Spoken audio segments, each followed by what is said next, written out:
하나님이 어떤 분이신지 바로 알아야 바른 신앙을 가질 수 있습니다. 우리가 믿는 하나님이 많은 신들 중에 그냥 한 분이다, 그렇게 믿는 사람은 저급한 신앙을 가질 수밖에 없고요. 하나님은 유일한 신이다 라고 믿는 사람은 거룩한 신앙을 가질 수 있습니다. 하나님을 믿기는 믿는데 조금 믿는 사람은 약한 신앙을 가질 수밖에 없고, 하나님은 전능한 분이라고 믿는 사람은 강한 믿음을 가질 수 있습니다. 여러분, 이단이 뭡니까? 성경이 가르치는 하나님과 다른 하나님, 즉 짝퉁 하나님을 믿는 게 그게 이단입니다. 이단들도 성경을 믿는다고 얘기하고 우리와 성경은 같은 성경을 믿는다고 이야기하지만 하나님은 다른 하나님을 믿고 다른 예수님을 믿으니까 그게 이단이 되는 거예요. 시편 34편 3절은 말씀합니다. 다 같이 여호와의 위대하심을 선포하고 그의 이름을 높이자 그랬습니다. 이 말씀대로 우리 하나님의 위대하심을 믿는 위대한 신앙을 갖는 우리 모두가 될 수 있기를 축복합니다. 여러분, 설교 말씀을 잘 이해하려면, 그리고 성경을 읽으면서 이 성경 말씀을 잘 이해하려면 문단 나누기를 잘해야 돼요. 옛날에 국어 시간에 꼭 공부할 때 보면 문단 나누기 했어요. 오늘도 마찬가지예요. 5절부터 8절까지 도대체 무슨 내용이 있느냐, 그 문단 나누기를 잘해야 합니다. 먼저 5절부터 6절은 성자 예수님이 어떤 분이시냐에 대해서 설명을 하고 그 성자 예수님께 영광을 돌리는 찬송하는 내용입니다. 그리고 7절은 여러분이 얼른 보면 아시겠습니다만은 예수님의 재림에 대해서 설명합니다. 그리고 이어서 8절은 예수님의 재림을 보증하시는 성부 하나님이 어떤 분이냐, 여기에 대해서 설명을 합니다. 사도 요한은 지난주 제가 설교를 했습니다. 4절과 5절에서 요한계시록의 편지를 받는 소아시아 7교회 교우들을 삼위 하나님의 이름으로 은혜와 평강이 있기를 바란다라고 문안 인사를 올렸습니다. 바로 뒤이어 예수 그리스도께 찬송을 올려드렸습니다. 6절 중간에 보시면 그는 예수님입니다. 영광과 능력이 세세토록 있기를 원하노라 아멘 하면서 예수 그리스도께 찬송과 영광을 올려드렸습니다. 사도 요한은 왜 예수님을 이렇게 높이 예수님께 찬송을 돌렸을까요? 예수님이 도대체 어떤 분이시길래 이렇게 예수님께 찬송을 올려드렸을까요? 오늘 5절과 6절에 보면 예수님을 세 가지로 설명을 합니다. 자, 첫째로 예수님은 우리를 사랑하시는 분이기 때문입니다. 5절 중간에 보시면 우리를 사랑하사 그랬어요. 문법적으로 볼 때 이것은 예수님의 변함없는 사랑을 의미합니다. 과거에 한 번만 사랑한 게 아니라 지금도 변함없이 사랑하시는 예수님의 사랑을 말하고 있습니다. 요한복음 13장 1절 여러분 한번 화면을 보시면서 한번 잘 저와 함께 읽겠습니다. 시작. 예수께서 세상에 있는 자기 사람들을 사랑하시되 끝까지 사랑하시니라 했어요. 어떻게 사랑하셨다고요? 끝까지 사랑. 변함없이 사랑했다. 우리 사람들은 얼마나 변덕스러운지 몰라요. 요새 보면은 젊은 청년들 보면은 연애한다고 뭐 남자친구 여자친구라고 이렇게 하는데 보면 오래 못 가더라고요. 뭐 100일도 못 가고. 제가 총각 때는, 제가 청년 때는 웬만하면 안 바꿨어요. 끝까지. 지금 데리고 사는 사람은 다 끝까지 데리고 사는 거예요. 그냥 뭐 100일도 못 가요. 100일. 그래서 100일 잔치, 100일 잔치를 해야 해요. 100일 잔치, 100일도 못 간다 이거지. 제가 어렸을 때 살던 마을에는 병원이 없었습니다. 시골에 무슨 병원이 있어요? 약국도 없었어요. 약국 가려고 그러면은 10리를 걸어가야 했어요. 병원 가려면 50리 걸어가야 돼요. 열차도 한 번에 하루에 3번밖에 없고. 그러니까 이 가스 활명수가요 아주 귀했어요. 소화제. 그게 뭐 그거 없어요. 음식을 먹고 체하면 그냥 뭐 거의 그랬어요. 음식을 먹고 체하면 할머니가 이리 와라 그래가지고 방바닥에 눕혀놓고 따뜻한 방바닥에 눕혀놓고 하는 일이 있었어요. 배를 올리라고 그러고 할머니가 손으로 배를 위로부터 아래까지 쭉 쓰다듬어 주면서 그냥 쓰다듬어 주지 않았어요. 뭐라 그랬어요? 할머니 손이 약손이다. 내 손이 약손이다. 참 이상해요. 그럼 배가 또 안 아파요. 제가 뒤돌아보면서 야, 이게 사랑의 힘이구나. 사랑의 힘. 제가 기억하는 우리 할머니는 참 인자한 분이었어요. 법 없이도 살 수 있는 분이었어요. 늘 손주들한테 그저 사랑밖에는 안 했어요. 그러니까 그 평소에 나를 사랑하는 그 할머니 손에 이 사랑의 묘약이 묻어 있었던 것 같아요. 이 할머니가 쓰다듬어 주면은 배가 금방 났어요. 이처럼 사랑이라는 것은 모든 일이 잘 될 때보다 상황이 아주 나쁠 때 더 큰 힘을 발휘하는 거예요. 예수님은 우리를 사랑하신다는 그 말을 로마 제국의 핍박을 받고 있는 초대교회 그리스도인들이 얼마나 그게 위로가 됐겠습니까? 로마 제국 당국자들이 예수 믿는 것 때문에 막 핍박을 하고 심지어는 잡아 죽이기까지 할 때 예수 그리스도는 우리를 지금도 사랑하고 계신다는 그 말이 큰 위로가 되었던 것이죠. 여러분들 중에는 남에게 공개하기 힘든 어려운 문제 때문에 고통받는 분들 분명히 계실 겁니다. 모든 사람이 다 나를 떠나고 또 나에게 무관심할지라도 변함없이 나를 사랑하시는 예수님을 기억하며 이 어려움을 잘 극복할 수 있게 되기를 축복합니다. 사도 요한이 예수님께 영원한 영광을 돌린 두 번째 이유가 5절 끝에 나옵니다. 그의 피로 우리 죄에서 우리를 해방하셨기 때문에 그렇습니다. 여기서 이 해방한다는 것은 원래 무슨 뜻이 있느냐? 쇠사슬에 매인 것에서 풀어주고 감옥에 갇힌 자를 해방한다. 이런 의미가 있습니다.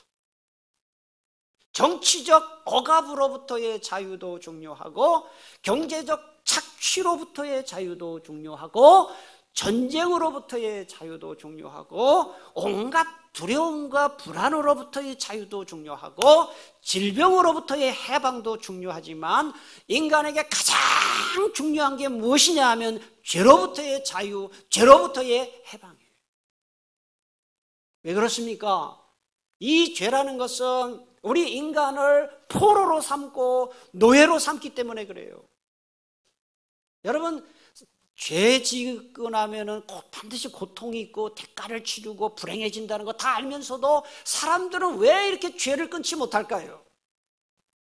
마약을 하면 사람이 망가지는 걸 뻔히 알면서 왜 마약 중독에서 벗어나지 못하고, 노름을 하면 집안이 망한다는 걸 알면서 왜 사람들은 노름을 끊지 못하고, 성쾌하게 탐닉하면 가정이 파괴되는 걸 알면서도 사람은 왜 이렇게 성중독자로 살아갈까요? 그 이유가 무엇일까요? 죄라는 것은 인간에게 일시적이지만 달콤함을 주는 겁니다. 쾌락을 주는 겁니다. 그래서 죄에 빠진 사람을 노예로 만들고 포로로 만드는 그런 큰 힘이 있습니다. 그 당시 요한계시록이 기록된 당시에 로마 황제는 사람을 살릴 수도 있고 죽일 수도 있는 권한이 있었습니다. 자유민을 포로로 만들 수도 있고 노예로 만들 수도 있었고 노예를 자유인으로 만들 수도 있는 권한이 황제에게 있었습니다. 그러나 태어나면서부터 죄의 포로와 노예로 살아가는 인간에게 진정한 자유와 해방을 줄 수 있는 분은 예수 그리스도밖에 없어요. 십자가에서 피 흘리신 예수 그리스도의 피만이 우리를 죄에서 자유할 수 있음을 믿으시기를 바랍니다.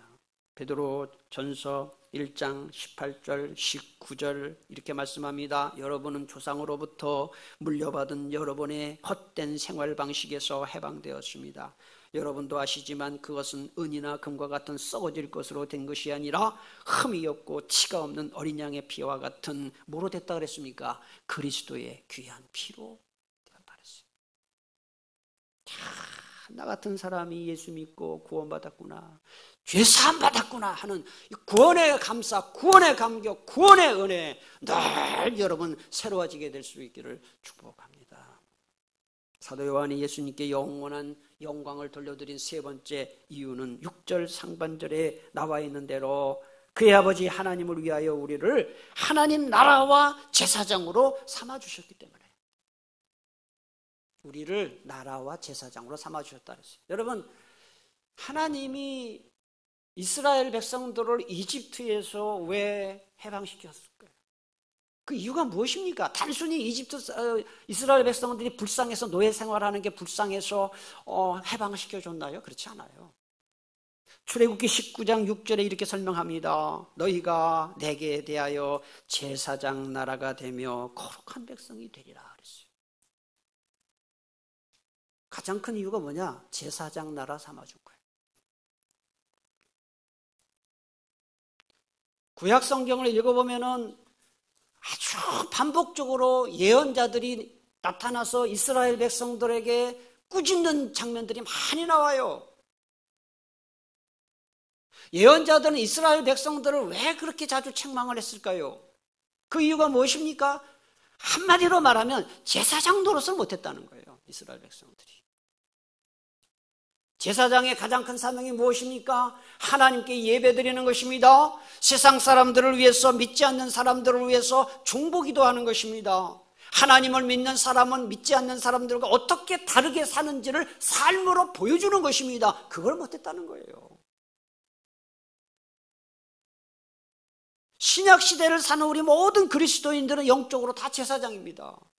우리는 과연 예배를 사모합니까? 믿지 않는 사람을 위해서 기도합니까? 믿지 않는 가족을 위해서 기도하나요? 예수 믿지 않는 사람들보다 존경받는 삶을 살고 있나요? 우리가 깊이 생각해 봐야 됩니다. 예수 그리스도를 찬송한 직후에 사도 요한은 예수님의 재림에 대해서 말씀했습니다. 7절입니다. 우리 7절을 그 의미를 잘 생각하시면서 다 같이 7절을 다시 한번 봉독하겠습니다. 볼지어다 그가 구름을 타고 오시리라. 각 사람의 눈이 그를 보겠고 그를 찌른 자들도 볼 것이요 땅에 있는 모든 족속이 그로 말미암아 애곡하리니 그러하리라. 아멘. 여기 볼지어다 그랬어요. 여러분, 신약 성경에서 보라, 볼지어다라는 말이 나올 때는 이게 대단한 어떤 이야기가 나오는 거예요. 주목해 보라, 정신을 집중해서 한번 들어봐라, 이런 뜻이에요. 옛날에 임금님이 행차할 때 임금님의 행렬 앞에 멋지게 앞에 나가서 길에 있는 사람들에게 임금님이 납신다, 길을 비켜라 라고 말했던 것과 똑같은 의미의 이 단어가 바로 볼지어다. 뭔가 중요한 일을 예고하는 거예요. 그러면서 바로 나온 말이 그가 구름을 타고 오시리라 그랬어요. 예수님이 구름을 타고 오신다. 여러분, 신약 성경, 특별히 요한계시록은요 구약 성경을 다 배경으로 한 거예요. 그래서 이 그가 구름 타고 오신다는 말은 다니엘서, 구약 성경 다니엘서 7장 13절을 인용한 거예요. 인자 같은 이가 하늘 구름을 타고 오신다는 예언이 있습니다. 여러분, 성경에서 구름은 항상 어떤 의미로 쓰이냐면은 하나님이 영광스럽게 인간 가운데 오실 때 구름이 떴어요. 그래서 성전 위에 구름이 떴고 성막 위에 구름이 떴어요. 그리고 여러분, 이집트를 탈출한 이스라엘 백성들을 하나님이 광야에서 인도하실 때 낮에는 무슨 구름으로 인도하셨나요? 구름 기둥. 밤에는 무슨 기둥? 불 기둥. 그리고 하나님이 이스라엘 백성들에게 말씀하실 때 구름 속에서 말씀하셨어요. 신약시대에도 그래요. 변화산에 올라갔을 때 예수님의 모습이 변화될 때 구름 속에서 성부 하나님의 음성이 들렸어요. 내 사랑하는 아들이요 내 기뻐하는 자니 네 말을 들어라. 그리고 예수님이 하늘로 올라가실 때도 구름 가운데 올라가셨다라고 그렇게 되어 있습니다. 제가 여러분에게 질문 하나 하겠습니다. 그냥 속으로 대답해도 괜찮아요. 오늘 7절 맨 앞에 보면 그가 구름을 타고 오시리라 그랬는데 예수님이 재림하실 때 진짜 손오공처럼 구름 타고 오실까요?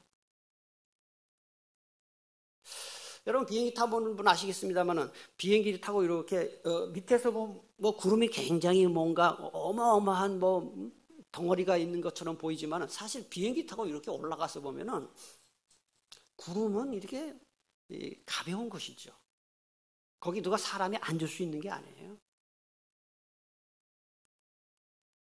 그래서 어떤 좀 뭐랄까요 성경에 대해서 조금 많이 모르고 또 짓궂은 어떤 예수 믿는 사람 중에 한 사람이 예수님 나중에 재림하실 때 모든 성도들이 하늘로 들어올려 구름 가운데 올라간다 그랬는데 나처럼 뚱뚱한 사람은 어떻게 됩니까? 이런 질문을 하는 것도 들어봤어요. 구름 속에서 못 견딜 것 같은데 떨어질 것 같은데. 자, 다시 한번 질문합니다. 예수님이 구름을 타고 오시리라 그랬는데 정말 손오공처럼 구름 타고 오실까? 여러분 이거요. 뭐 구름 타고 오시든 말든지 이러면 할 말 없고요. 많은 성경학자들이 이거에 대해서 연구를 했어요. 이걸 어떻게 해석을 해야 되는가? 그런데 힌트가 7절 말씀 그가 구름을 타고 오시리라는 말을 그리스 원문 성경을 지적을 하면 그가 구름들과 함께 오시리라로 되어 있어요. 우리가 의역을 한 거예요. 예수님이 타고 온다 이렇게 의역을 한 것이지 원문 성경엔 구름들과 함께 오시리라. 그러니까 예수님이 정말 구름을 타고 오실지 안 오실지는 나중에 봐야 알겠지만은 이거는 어떤 의미가 더 강하냐 하면은 예수님이 영광스럽게 오신다 이런 뜻이에요. 할렐루야. 영광스럽게 오신다.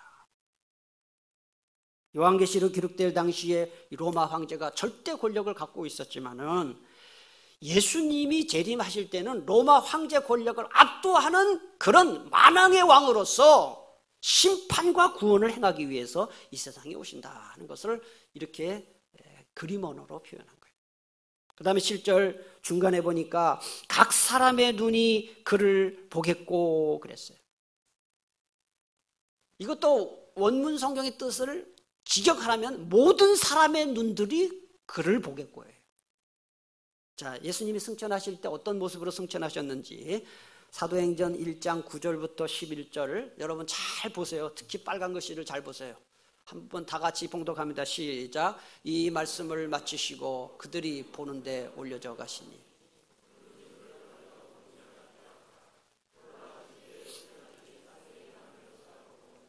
흰옷 입은 두 사람이 그들 곁에 서서 이르되 갈릴리 사람들아 어찌하여 하늘을 쳐다보느냐 너희 가운데서 하늘로 올려주신 이 예수는 하늘로 가심을 본 그대로.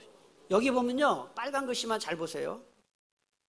맨 위에 보면 그들이 어떻게 할 때 올라갔다 그랬어요? 보는 데서.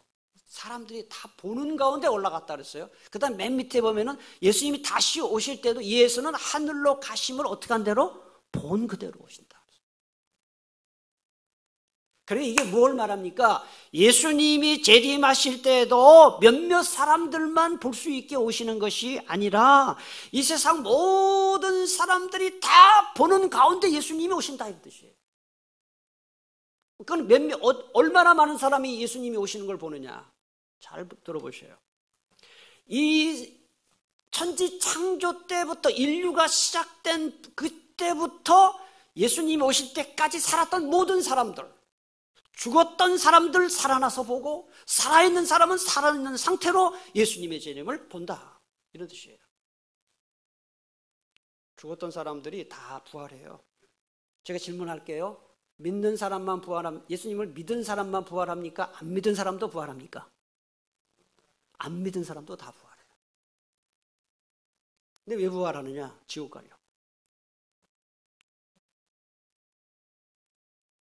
그러므로 지금까지 이단 교주들 중에 내가 재림 예수다, 내가 재림 예수다라고 했던 많은 이단 교주들이 있었습니다.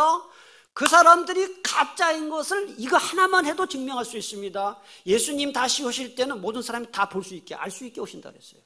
근데 이단 교주들은 자기들끼리만 예수라고 하잖아요. 무슨 모든 사람들이. 죽었던 사람들 다 살아나서 보고, 살아있는 사람 다 살아서 보고, 아시아, 아프리카, 유럽, 아메리카, 중동, 모든 곳에 흩어져 있는 모든 사람이 동시에 주님의 재림을 보는. 그러면 어떤 사람은 그래요. 아니, 그 말도 안 되는 귀신 신나라 까먹소리 하지 말라고. 말도 안 되는 소리 한다고.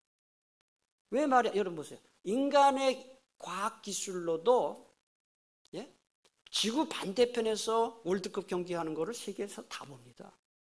물론 TV로 보죠. 인간도 이게 가능해요. 하나님이 불가능하겠어요?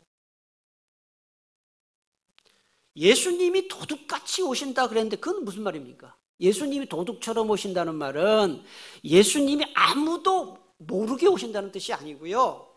언제 오실지 모르게 갑자기 오신다는 뜻으로 도둑같이 오신다 그런 거예요. 저는 제가 사실 요한계시록 설교를 시작하면서 엄청난 부담감을 갖고 시작을 했어요. 왜냐하면 어려운 얘기가 많이 나오기 때문에 그 연구를 하고 하는데 제가 요한계시록 주석을 쓴 많은 주석가들을 쭉 주석을 읽으면서 제 자신이 깜짝 놀랐던 게 뭐냐면 요한계시록을 전공하는 주석가들 중에 70% 이상이 무슨 이야기를 하느냐. 주님 오실 날은 정말 가까웠다. 뭐 언제 오실지 저도 모르겠습니다만은 주님은 오늘도 오실 수 있다는 그런 믿음을 갖고 여러분 신앙생활 할 수 있기를 축복합니다. 오늘도 오실 수 있다. 7절 중간에 보면 그를 찌른 자들도 볼 것이요 땅에 있는 모든 족속이 그로 말미암아 애곡하리니 그러하리라 아멘 그랬습니다. 여기 이 말씀도 구약 성경을 인용할 말씀입니다. 스가랴 12장 10절에 이 말씀이 예언되어 있어요. 그럼 같이 봉독하겠습니다. 시작. 그들이 그 찌른 바 그를 바라보고 그를 위하여 애통하기를 독자를 위하여 애통하듯 하며 그를 위하여 통곡하기를 장자를 위하여 이게 도대체 무슨 소리입니까? 7절에 나오는 그를 찌른 자들은 어떤 사람을 가리킬까요? 예수님의 십자가에 못 박혀 돌아가실 때 예수님의 손에 못을 망치로 받고 발에 망치로 받고 창으로 예수님을 찌른 그 사람들은 1차적으로 맞고요. 예수님을 십자가 사형 판결에 처한 빌라도 총독, 그리고 대제사장, 그리고 사내들인 공회의원들, 그리고 예수님은 30에 팔아놓은 은 30에 팔아놓은 게 가룟 유다를 포함해서 인류 역사상 지금까지 예수님을 저주하고 예수님을 무시하고 예수님을 모욕하고 예수님을 반대하고 예수 믿다가 중도에 그만둔 모든 사람들을 한마디로 말하면 예수 믿지 않은 모든 사람들을 말하는 거예요. 그들 모두 예수님이 재림하실 때 정말 예수님이 재림하셨네. 자신의 불신앙 때문에 영원한 지옥불에 들어갈 것을 생각하면서 후회하면서 말할 수 없는 탄식과 절망을 가지고 통곡하고 애고하게 된다. 이게 이런 뜻입니다. 여러분 그때 가가지고 내가 왜 예수를 안 믿었을까? 왜 예수를 똑바로 믿지 않았을까? 그때는 늦은 것이죠. 여러분 강단에서 이런 설교가 선포되고 성경에 이런 말씀이 나올 때 그게 설마 이렇게 하지 마시고요. 정말 기회 있을 때 때가 아직 있을 때 정말 예수 신앙생활 잘할 수 있기를 축복합니다. 나중에 후회하지 마세요. 예수 믿지 않는 여러분 자녀들, 예수 믿지 않는 식구들 나중에 어떡할 겁니까? 반드시 오늘 7절에 통곡하고 애곡할 날이 와요. 7절 맨 끝에 보니까 그러하리라 아멘. 그래서 이 그러하리라 아멘이라는 말은요. 아멘 아멘이 그러하리라는 말이 히브리어 아멘을 헬라어로 번역한 거예요. 아멘 아멘이에요. 예수님의 재림이 얼마나 확실하면 아멘, 아멘 사도 요한이 했겠어요. 예수님의 재림에 대해서 두 가지 극단적인 잘못이 있습니다. 하나는 예수님은 몇 년, 몇 월, 며칠에 몇 시에 오신다라고 예수님의 재림을 딱 못 박는 것, 그건 잘못이에요. 그건 이단들이 하는 짓이에요. 그러나 그 반대 잘못은 뭐냐? 예수님의 재림이 어디 있어? 없어. 예수님의 재림을 부인하는 거예요. 글쎄, 뭐 제가 모르겠지만 여러분들 중에도 글쎄 그거 안 믿어지는데 이런 분이 있을 것 같아요. 누구라고 말은 안 하는데 있을 것 같아요. 여러분, 예수님이 몇 년, 몇 월, 며칠, 몇 시 어디에 오신다. 그것도 잘못이지만 그것보다 더 큰 잘못은 뭔지 아세요? 재림이 없다고 생각하는 거예요. 예수님이 언제 오실지는 아무도 모르지만 정말 가장 확실한 사실은 뭐냐? 예수님은 반드시 다시 오십니다. 저는 이 요한계시록 설교 준비를 하면서 더 이게 긴장스러워요. 야, 주님 오시겠구나. 더 정말 신앙생활 잘해야 되겠구나. 제가 우리 교회에서 지금 오랫동안 목회를 했는데 여러분에게 뭐 이렇게 제가 뭔 원한이 있어서 거짓말을 하겠어요. 예수님은 반드시 다시 오심을 믿으시기를 바랍니다. 자, 예수님의 재림은 반드시 있다라는 것을 7절 끝에서 그러하리라 아멘 아멘 아멘 하고 그것도 모자라서 사도 요한은 8절에서요 예수님의 재림을 공증을 합니다. 공증을 쓰는 거예요. 그래서 이 보증인으로 성부 하나님을 딱 내세웠어요. 8절입니다. 우리 8절을 다 같이 마지막 절입니다. 봉독합니다. 주 하나님이 이르시되 나는 알파와 오메가라 이제도 있고 전에도 있었고 장차 올 자요 전능한 자라. 성부 하나님이 맞아 성자 예수 그리스도가 재림할 거야라는 걸 보증하는 의미로 주 하나님이 가라사대. 제가 요한계시록 설교 첫 시간에 말씀드린 대로 요한계시록이 기록되던 그 당시에 이 로마 황제는 도미티아누스였습니다. 이 사람입니다. 사진은 아니지만요 그 로마 시대의 동상을 만들었기 때문에 얼굴은 그 사람 그대로입니다. 이 도미티아누스가 모든 제국 국민들에게 뭐라고 명령을 했습니까? 내가 주다. 내가 하나님이다. 나를 경배해라. 사도 요한은 이 사실을 알잖아요. 자기 시대의 황제니까.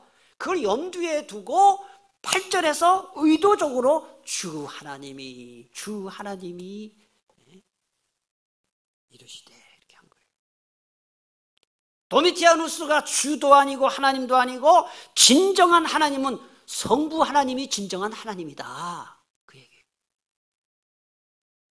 그래서 8절에서 사도 요한은 하나님을 세 가지로 설명을 했는데요.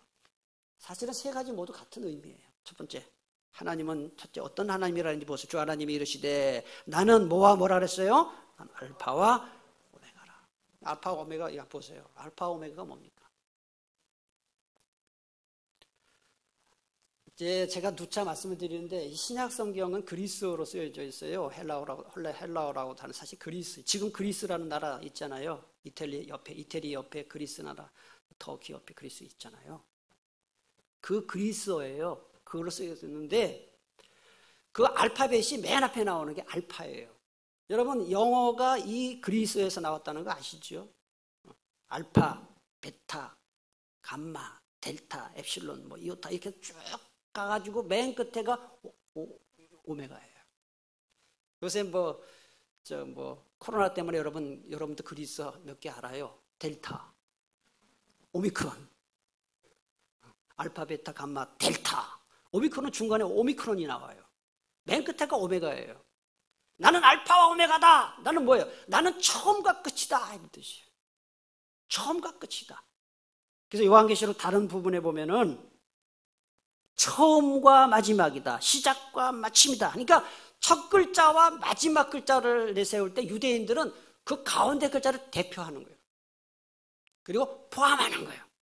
무슨 뜻이겠습니까? 하나님은 인류의 시작과 마침과 모든 시대, 모든 역사를 통치하는 하나님이다 라는 이런 뜻이에요. 여러분 지금 이 역사가 막 그냥 굴러가는 것 같죠? 여러분의 인생 그냥 가는 것 같죠? 역사와 인생의 주인은 우리 하나님이십니다. 하나님. 그래서 하나님은 첫째로 알파와 오메가다. 둘째로 이제도 있고 전에도 있었고 장차 올 자라. 이것은 4절에 설명을 이미 했습니다. 설명 안 하겠습니다. 마지막 셋째로 하나님은 어떤 분이냐. 4절 8절 끝에 보니까 어떤 분이라 했습니까? 전능한 자라 그랬어요. 여러분 그냥 우리가 전능한 자야, 하나님 전능한 자야 이렇게 하면 안 돼요. 이게 얼마나 여러분 와닿는 말씀인지 제가 하나 이야기를 할게요. 요한계시록의 수신자인 7교회가 위치한 소아시아 지역에서 발굴된 비문이 있어요. 이 비문이 있어요. 이 비문에 보면 라틴어로 쓰여 있는데 로마 황제들을 뭐라고 얘기하냐면은 아우토크라토르라고 썼어요. 아우토크라토르. 잘 그냥 기억을 해놓으세요. 아우토크라토. 이거는 절대 권력을 가진 통치자라는 뜻이에요. 그런데 아우토크라토는 로마 황제가 절대 권력을 가진 통치자라는 뜻인데 오늘 8절 전능한 자라는 것은 전능한 자는 판토크라토로예요. 판토는 전부. 여러분 팬데믹 할 때 그 판에서 나온 거예요. 모든 세계가 지금 그 코로나 팬데믹이잖아요. 판크라토로예요. 로마 황제를 포함한 모든 것을 다스리는 분이 바로 전능한 분 하나님이다. 이런 뜻이에요. 8절은 그런 의도를 가지고 기록이 되었습니다. 지금은 로마 황제가 영원할 것 같지만 그리고 그리스도인들을 핍박하는 게 영원할 것 같지만 로마 황제 반드시 죽고 핍박도 반드시 멈추니 그들 두려워하지 말고 오직 온 시대와 모든 역사를 다스리는 나 통치자 전능한 판토크라토로 하나님만 두려워하며 살아라 하는 것이 8절의 말씀입니다. 여러분 로마 제국이 결국 어떻게 돼요? 로마 제국이 1000년을 갔거든요. 이 요한계시록 기록될 때가 주후 95년인데요. 주후 395년 테오도시우스 황제 때 로마가 둘로 쫙 갈라져요. 동로마와 서로마로. 서로마는 로마가 수도가 되고 동로마는 지금의 터키의 이스탄불이에요. 콘스탄티누스 황제 때 콘스탄티노폴리스라 해서 콘스탄티노플을 갈라지고 비잔틴 제국이 돼요.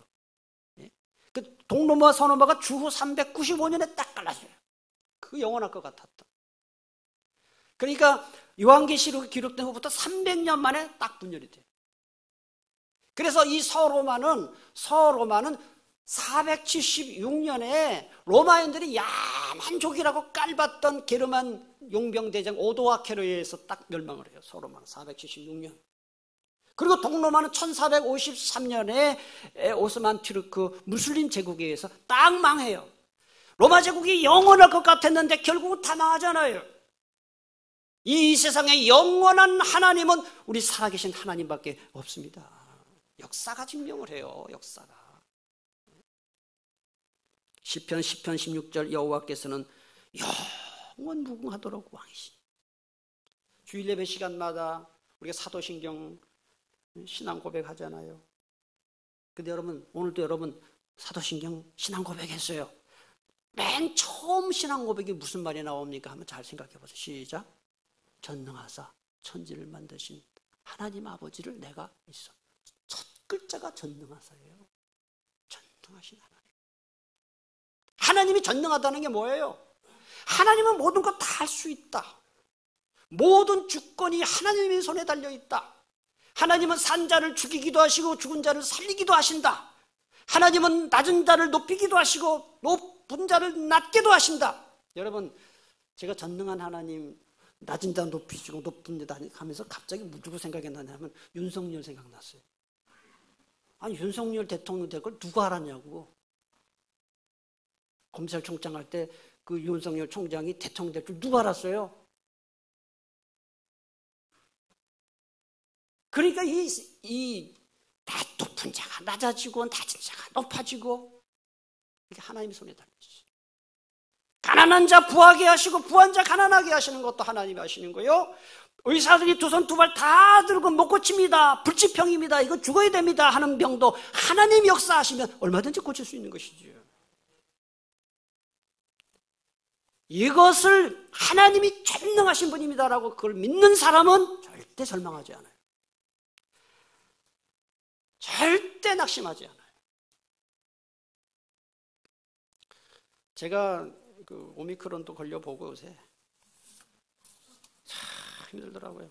그리고 여러분들에게 기도 부탁을 좀 드릴게요. 이런 얘기를 잘 안 하려고 그랬는데 제가 사실은 그 오미크론 때문에 힘든 게 아니고 이 숙면을 못 취해요.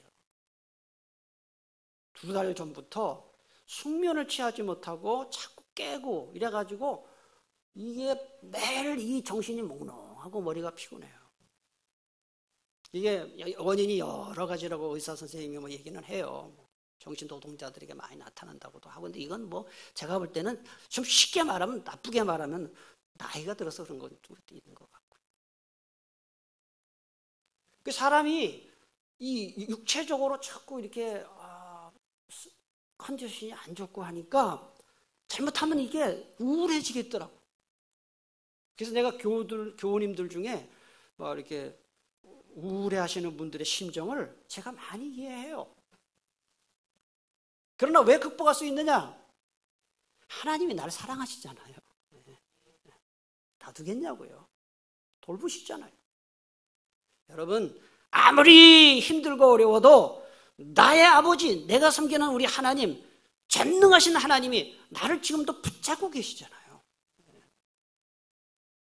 왜 우리의 마음속에 낙심과 절망과 원망과 불평과 걱정과 두려움이 있습니까? 전능하신 하나님을 온전히 믿지 않기 때문에 그래요. 전능하신 하나님께 문제를 맡길 때, 인생의 문제를 맡길 때 전능하신 하나님이 내 삶에 개입하셔서 내 문제도 해결해 주시고 나를 좋은 길로 인도해 주실 줄 믿습니다. 목사님은 뭐 어려움도 안 당해보고 뭐 많이 아파보지도 않고 경제적으로 어려움도 안 당해보니까 맨날 뭐 하나님께 맡겨라 그럼 된다. 그렇지 않아요. 그렇지 않아요. 그렇지 않습니다. 저는 요즘 점점 더 많이 내가 예수 믿는 게 너무 좋다. 내가 하나님을 안 믿었으면 어떻게 살 뻔했나 이런 마음이 많이 들어요. 여러분 아무리 힘들고 어려워도요 절대 인생 포기하지 마세요. 하나님이 여러분을 사랑하시거든요. 전능하신 하나님이 붙들고 계시거든요. 그러니까 설교 중간에 얘기했지만 예수님이 변함없이 나를 사랑하시거든요. 기도할 때 주님 손 잡는다 생각하시고 주님 도와주세요. 살려주세요. 이번 한 주간도 우리 전능하신 하나님 붙들고 승리하시는 여러분 다 될 수 있기를 축복합니다. 기도하겠습니다. 오늘 말씀